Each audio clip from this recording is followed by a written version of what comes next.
Hi ನನ್ನ ಪ್ರೀತಿಯ ವೀಕ್ಷಕರೇ, ಎಲ್ರಿಗೂ ಸ್ವಾಗತ ಸುಸ್ವಾಗತ.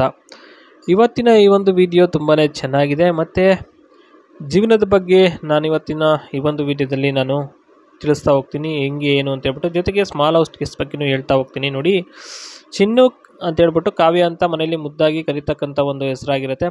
ಬಿರೂರು ಕಡೆಯವರಾಗಿರ್ತಾರೆ. ನೇರವಾದ ಮಾತಿನ ಬಗ್ಗೆ ಹೇಳಬೇಕು ಅಂದರೆ ಕರಿಮಣಿ ಮಾಲೀಕ ಯಾರು ಆಗ್ತಾರೆ ಅಂತ ಕನಸು ಕಾಣ್ತಾ ಇರೋದಾಗಿ ಇವರು ತಿಳಿಸ್ಕೊಟ್ಟಿರೋಂಥದ್ದು. ಇವ್ರಿಗೆ ಸ್ನೇಹಿತರೆ ಕನಸು ಕಾಣೋದು ಅಂದರೆ ಭಾಳ ಇಷ್ಟ. ನಿರ್ಧಾರದ ಬಗ್ಗೆ ಯಾವ ರೀತಿಯಾಗಿ ತಿಳಿಸಿದ್ದಾರೆ ಅಂತಂದರೆ ತಾಳಿ ಕಟ್ಟಿದಾಗ ಮಾತ್ರ ತೂತಿಗೆ ಹಿಡಿಸಿಕೊಳ್ಳೋದು. ಯಾಕೆಂದರೆ ಸ್ನೇಹಿತರೆ ಇವತ್ತಿನ ದಿನದಲ್ಲಿ ಯಾರು ನಂಬಂಗೆ ಇಲ್ಲ. ಆ ಒಂದು ಕಾಲ ಆಗಿರೋದ್ರಿಂದ ಈ ರೀತಿಯಾಗಿ ಒಂದು ನಿರ್ಧಾರಗಳು ತೆಗೆದುಕೊಳ್ಳುವಂಥ ಪರಿಸ್ಥಿತಿಗಳು ಎದುರಾಗ್ತದೆ.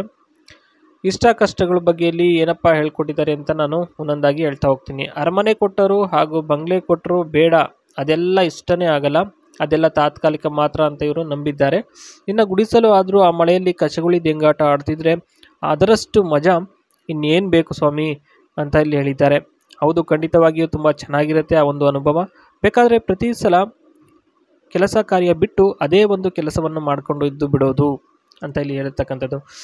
ಸ್ನೇಹಿತರೆ, ಹೇಳಿದಷ್ಟು ಸುಲಭ ಅಲ್ಲ.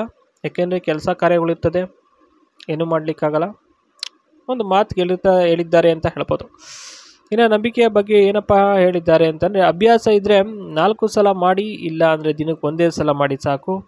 ದಿಂಬು ಹಾಕೊಂಡು ಮಾಡಿದಾಗ ಎಲ್ಲರಿಗಿಂತ ಹೆಚ್ಚು ಸುಖ ಸಿಗ್ತಾ ಹೋಗುತ್ತೆ, ತುಂಬಾ ಚೆನ್ನಾಗಿರುತ್ತೆ. ಮತ್ತು 1 ವರ್ಷ ಆದಮೇಲೆ ಗೊತ್ತಾಗುತ್ತೆ ಎಷ್ಟು ಆಸಕ್ತಿ ಇದೆ, ಅದರ ಮೇಲೆ ಇಟ್ಕೊಳ್ಳೋದು ಬಿಡೋದು, ಆ ನಂತರ ತೀರ್ಮಾನ ಸರಿನಾ ಅಂತ ಇಲ್ಲಿ ಹೇಳಿರ್ತಕ್ಕಂಥದ್ದು. ಸ್ನೇಹಿತರೆ, ದಿಂಬು ಹಾಕ್ಕೊಂಡು ಚೆನ್ನಾಗಿ ಮಾಡ್ಬೋದು, ಆರಾಮಾಗಿ ತುಪ್ಪ ಇಳಿಜಾರು ಸಖತ್ತಾಗಿ ಹೋಗುತ್ತೆ ಅಂತ ಇದಿಷ್ಟು ನಂಬಿಕೆಗಳು ಅವ್ರ ಬಗ್ಗೆ ಏನಿದೆ, ಅವ್ರ ಬಗ್ಗೆ ಅವರಲ್ಲಿ ಏನಿದೆ ನಂಬಿಕೆ ಬಗ್ಗೆ ಅದನ್ನು ಶೇರ್ ಮಾಡ್ಕೊಂಡಿರ್ತಕ್ಕಂಥದ್ದು. ನೆಕ್ಸ್ಟ್ ಇವ್ರದ್ದೊಂದು ಸ್ಮಾಲ್ ಗೆಸ್ಟ್ ಹೌಸ್ ಇದೆ ಸ್ನೇಹಿತರೆ. ಅದ್ರ ಬಗ್ಗೆ ಹೇಳಬೇಕು ಅಂತಂದರೆ ಒಂದು ಬೆಡ್ರೂಮು ಮತ್ತು ಒಂದು attached bathroom, small sitting area ಅವ್ರ ಕಿಚನ್ ಇತ್ತು ಅಂತ ಹೇಳಿದ್ದಾರೆ. ಇಷ್ಟೇ ಇರೋದು ಈ ಒಂದು ರೂಮಲ್ಲಿ. ನೋಡ್ಬೋದು ಎಷ್ಟು ಚಿಕ್ಕ ರೂಮು ಅಂತ ಹೇಳ್ಬಿಟ್ಟು. ಇಷ್ಟು ಚಿಕ್ಕ ರೂಮಲ್ಲಿ ವಾಸ ಮಾಡ್ಬೋದು, ಆರಾಮಾಗಿ ದಂಗಾಟ ಆಡ್ಬೋದು ಅಂತ ಹೇಳ್ಬೋದು.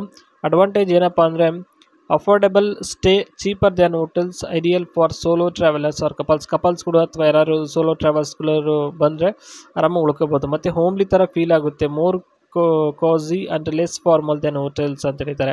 ಅಂದರೆ ತುಂಬಾ ಚೆನ್ನಾಗಿರುತ್ತೆ, ಹೋಮ್ಲಿ ಥರ ಫೀಲ್ ಆಗುತ್ತೆ, ಅಷ್ಟೊಂದು ಸ್ವಚ್ಛತೆಯಿಂದ ಕಾಪಾಡಿರ್ತಕ್ಕಂಥದ್ದು ಹಾಗೆ ತಿಳಿಸ್ಕೊಳ್ತಾರೆ. ಡಿಸ್ಅಡ್ವಾಂಟೇಜ್ ಏನಪ್ಪ ಅಂದರೆ the bed was average, not hard or soft, it had clean sheets but the mattress was a bit saggy in the middle.